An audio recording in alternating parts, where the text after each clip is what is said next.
తాకట్లో ఉన్న మీ బంగారాన్ని విడిపించి ఆ రోజు ఆన్లైన్ రేటుకి కొంటాం. Sharma gold company. నాకు చాలా తృప్తినిచ్చే కార్యక్రమం, అందుకనే ఈ ఊర్లో పెట్టమని చెప్పాం. ఈ కార్యక్రమం నాకు మనసుకు నచ్చిన ఊరు, కార్యక్రమం కూడా నాకు బాగా నచ్చిన కార్యక్రమం. ఎందుకంటే మొన్న తొలేడుగు ద్వారా అనేక గ్రామాలకు వెళుతున్నప్పుడు చాలామంది ఆ ఇంట్లో పెద్ద దిక్కును కోల్పోయి ఆ వచ్చే పెన్షన్ డబ్బులు కూడా ఆగిపోతే ఆ కుటుంబం ఎంత ఆర్థికంగా ఎంత వెలువెల్లాడుతుంటారో, బ్రతకడం కూడా ఎంత గగనం అయిపోతుంది. ఎందుకంటే ఇంటి పెద్దను కోల్పోయాం, వాడి మీద పడే ఆర్థిక భారం రేపటి రోజు ఎలా గడుతుందని ఒక మానసిక వేదన.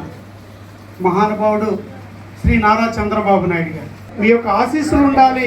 శ్రీ నారా చంద్రబాబు నాయుడు గారు ఆ వయసులో కూడా అంత శ్రమిస్తూ, ఇప్పుడు కూడా మేము వస్తుంటే మాకు టెలికాన్ఫరెన్స్ అండి. ఆయన మహానుభావుడు నిన్న మొన్నటి వరకునేమో సింగపూర్లో పెట్టుబడుల కోసం పనిచేసి మళ్ళీ ఇండియాకి వచ్చి వెంటనే మళ్ళీ పరిపాలన పరుగులెట్టిస్తున్న తీరు, అలాంటి మహనీయుడు, అంత గొప్ప నేత మళ్ళీ మనకు దక్కదు. అయితే జగన్మోహన్ రెడ్డి గారిని కూడా కంపేర్ చేయాలండి.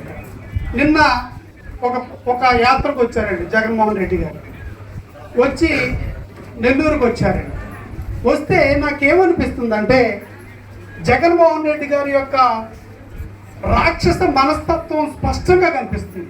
ఒక నియంత్రణ. కాబట్టి ముఖ్యమంత్రి గారికి మా విన్నపం, అయ్యా ముఖ్యమంత్రి గారు దయచేసి ఇలాంటి రౌడీ మొక్కలు, రాక్షస మొక్కలు రోడ్ల మీదకి వచ్చి అలజడిని సృష్టిస్తూ, విధ్వంసం సృష్టిస్తూ అటువైపు వెళ్ళాలంటేనే భయపడేలాగా సామాన్య ప్రజలను భయపెడుతున్నారు. దయచేసి సామాన్యమైన ప్రజలు స్వేచ్ఛగా ధైర్యంగా తిరిగేటట్లు, స్వేచ్ఛగా పనులు చేసుకునేటట్లు చెయ్యండి. ఒకవేళ ఆయన ఎక్కడన్నా పరామర్శకు ఇంకో కార్యక్రమానికి వస్తే తనని ఆ కార్యక్రమం వరకే మాత్రమే పరిమితం చేసి ప్రజల యొక్క జరుగుతున్న దైనందిన కార్యక్రమాలు, రోజువారీ కార్యక్రమాలు భయపడేలాగా.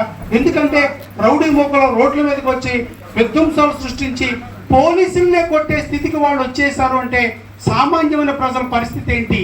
కాబట్టి ముఖ్యమంత్రి గారిని అడుగుతున్నాం, అయ్యా ఇలాంటి అరాచక శక్తులు రోడ్ల మీదకి రాకుండా, ఎందుకంటే మీ పాలన పట్ల మాకందరికీ నమ్మకం.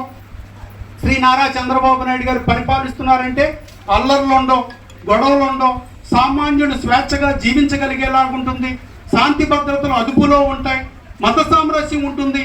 ఇవి ప్రజల యొక్క నమ్మకాలు. అయితే జగన్మోహన్ రెడ్డి గారు యాత్రల పేరు చెప్పి సృష్టిస్తున్న అల్లర్లని కట్టడి చేయడానికి తమను మరింత కఠినంగా ఉండాలని కోరుకుంటూ మరొకసారి గోపాలపురం నియోజకవర్గం తరఫున ముఖ్యమంత్రి వర్యులు శ్రీ నారా చంద్రబాబు నాయుడు గారికి, అయ్యా మా నియోజకవర్గంలో మీరు ఇప్పుడు ఈ రోజున కొత్తగా 686 పెన్షన్స్ ఇచ్చారు.